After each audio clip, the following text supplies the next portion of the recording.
Okay, magandang araw mga kababayan. Yan, punta natin yung isang barko sa may bandang unahan, kalagitnaan ng dagat. Kung sa nakita natin, medyo tumagilid na itong barko na to.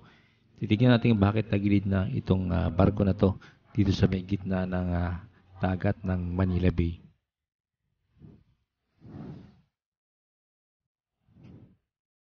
Yan, ang layo niya mula sa Dolomite Beach ay aabot siya ng 1,000 meters. Kaya hindi tayo pwede magtagal para kunan to kasi nga maglopat tayo kasi sa may 60% lang ang baterya natin ng ating drone. Kaya sandali ang sisilipin lang natin to kung ano po yung laman ng barko na ito, kung bakit tumagilid sa gitna ng dagat.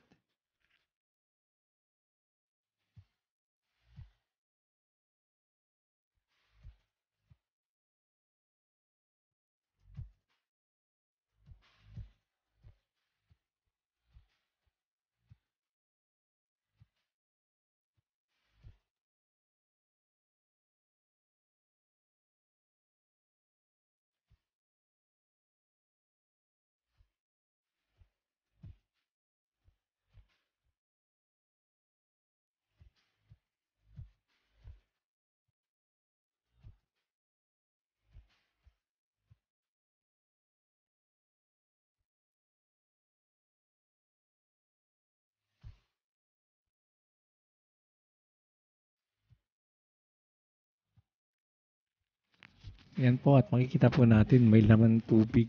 Parang pinasok ng tubig itong barko na ito. Hindi natin alam kung buhangin ba yung laman nito sa kabilang side. Yan, pansin niyo po, no, sa may bandang right side, medyo mababa sa kabilang left side ditong barko na to.